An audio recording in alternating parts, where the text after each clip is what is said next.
Charlie 3, Dizzy. Tazzini, chiudi. Siamo qui! In un mondo che brucia tra guerre e tensioni crescenti dall'Ucraina alla Palestina c'è chi si addestra ogni giorno per essere pronto a operare dove pochi altri possono, dove la montagna è nemica quanto l'uomo. È la Extreme Patrol, l'esercitazione più dura delle truppe alpine dell'esercito italiano, 3 giorni e 3 notti ad alta quota tra Ega, il passo Costalunga e Moena in Trentino. Qui a oltre 2000 metri 12 pattuglie si sono misurate con prove estreme in condizioni quasi di guerra.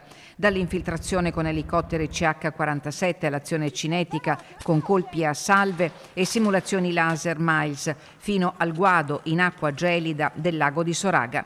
Ogni squadra, 10 alpini in totale autonomia, ha vissuto e combattuto per 3 giorni senza supporti esterni. Tra i protagonisti anche il 7° Reggimento Alpini di Belluno, orgoglio delle Dolomiti, punta di lancia di uno scenario europeo dove la deterrenza e la prontezza tornano a essere necessità, non ipotesi. Mi trovo nelle Dolomiti per partecipare all'attività Extreme Patrol e ricopro il ruolo di osservatore valutatore per le varie prove che vengono svolte all'interno dell'attività. A testare ogni movimento osservatori militari e droni, in campo anche il sistema Imperio, tecnologia avanzata di comando e controllo, e poi il soccorso di un ferito in zona ostile, evacuato in tempo record con elicotteri AB-205.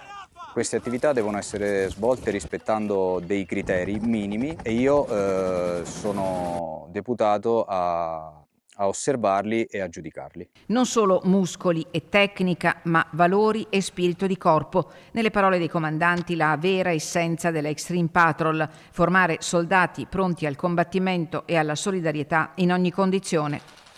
In un'Europa che torna a fare i conti con la guerra, i nostri alpini si addestrano per non farsi trovare impreparati.